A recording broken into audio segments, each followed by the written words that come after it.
Welcome to Maru Scale modelling. This is part 10 of Imai Maru Scale 1 to 350.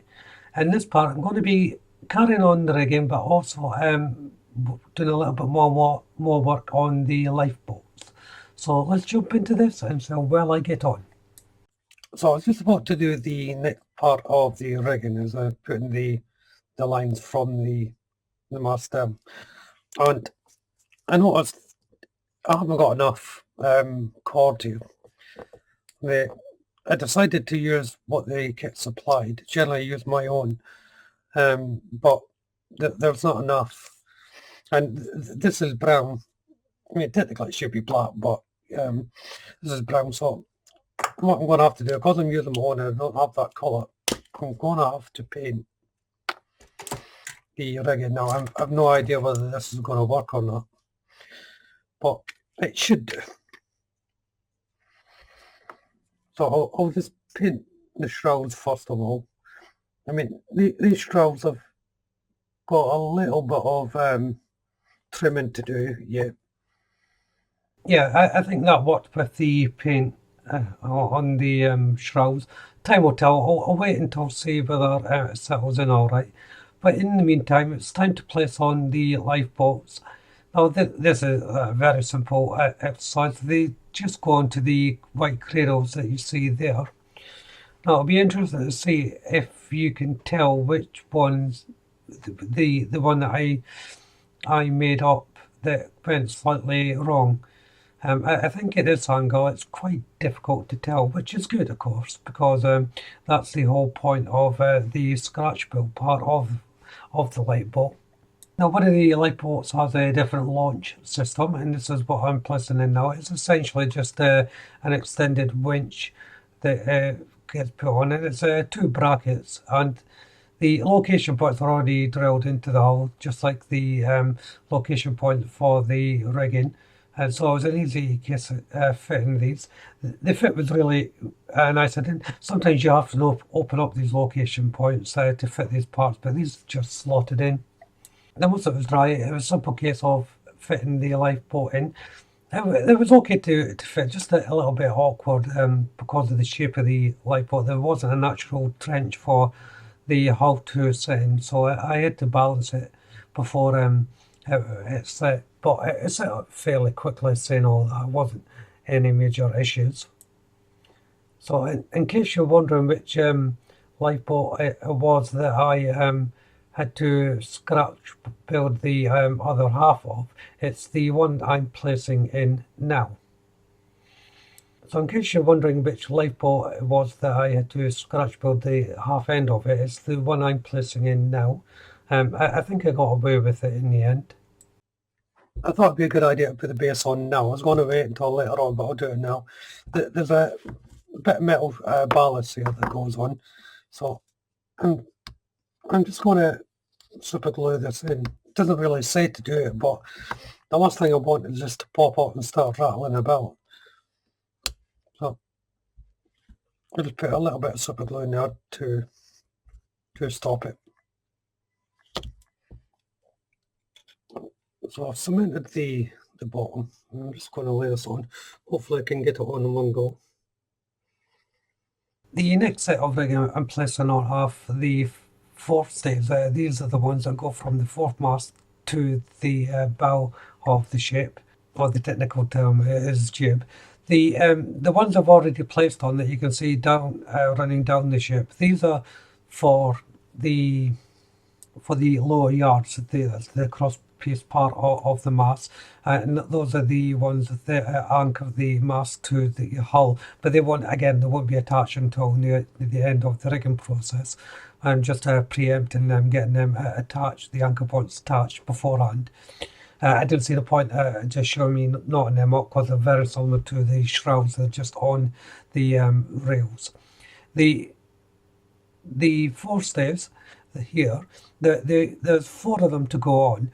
The first one is from the top of the foremast, right at the gallant top, and that's I just made a little loop and hooked it on around it, tightened it up, and I'm just going to be looping it around, tying it up, then leaving that loose as well. none of it is actually going to be getting tightened up yet. It's all just the anchor points I'm creating.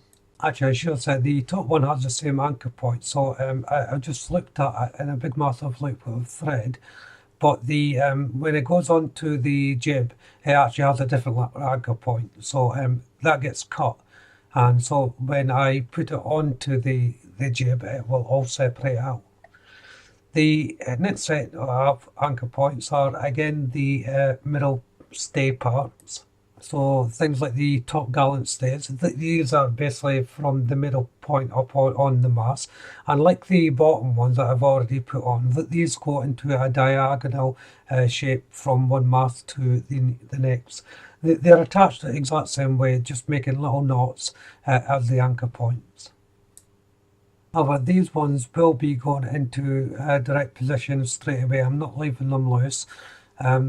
This will shore up the bottom ones and it will help keep the tension, so it's important to have the tension on these straight away. Again though, it's I have to make sure that I'm not putting too much tension on the cord or I will pull the masts. But essentially they go from the top gallant stay, the middle part, to the royal gallant stay, and that's the very top part of the mast. So I'm keeping that diagonal shape. Now, I won't be cutting off any of the excess cord at this point, just in case I need to utilise any tail ends or runoffs of the cord. There's a good chance that I can utilise it, so I'll just keep it that way there as it is, because if I don't have to create another anchor point because they're already there, that's all to the good. So I'm just putting the last one on now, which runs to the mizzen mast right at the back there. But as I said, essentially it's all the same sort of knots, just tighten them up, adding a tiny little dot of super glue to make sure they're stable before moving on. So you can see the pattern starting to emerge. And all these diagonal parts of the rigging will help keep the mast secure instead, just like it would on a real ship.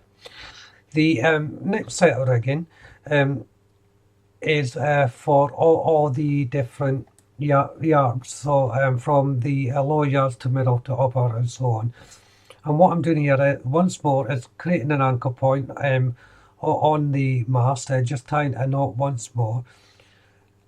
I'm then leaving the two ends free because both ends will be getting used, and what happens is each end will then go to the corresponding yard on the next mast, so it ties into the tip of the mast. So next to go on is the lower topsail yard. That's the next yard up. I only put this on once I put the part of that rigging on that's going to be connected to the other yard. The reason for that is it's easier to put the rigging on now before the actual yard. And it goes on the same way as the lower yard. I clean the contact point also with from any excess paint before placing it on, and once it's on straight, then I'll just push it over to the same angle as the lower yard. So if I pull the rigging there, you can see it just lining up to the yard, and how it's going to look when it's all connected. Now these can be quite tricky to fit, especially with the anchor points with all the rigging on it, but it's essential that you do the rigging first because you just run into a lot of trouble fitting the yards then the rigging. So hence why you see all the rigging on. But now that those anchor points are on, I can start placing in all the yards. So the next yard is the upper topsail yard that's going on. Then it's the top gallant yard going on, so that's the second one from the top, and also these get smaller as you go up the mast. And the last one to go on is the royal yard. That's the very top one. Again, they can be difficult to fit. I can't emphasize that enough. Try and make sure when you're doing these that at least they're semi-dry before you move on to the next, or you end up knocking them off, which of course isn't helpful. And then it's a case of rinse and repeat really. It's the the same one for the main mast, the mizzen mast, and so on. I'm just placing on the rigging, then putting on the yards in the same way. But because of the drying time involved, you're going to need to allow a lot of time to do this. This took a course of a couple of days to get all these on with the rigging, so just bear that in mind. But nevertheless, I'm coming to the last one now on the mizzen mast, and once that's on, again I'll leave it for quite some time to dry. So this will be a good place to end part 10. So if you haven't done so already, why don't you check out the channel for my other builds? If you subscribe to the channel, please do so. Make sure you hit the notification bell, that way you'll be kept up to date not only with this build, but all my future builds as well, of course. Hit the like button, don't be afraid to leave a comment, and of course you can share the video. But for now, thank you all very much for watching. Bye bye.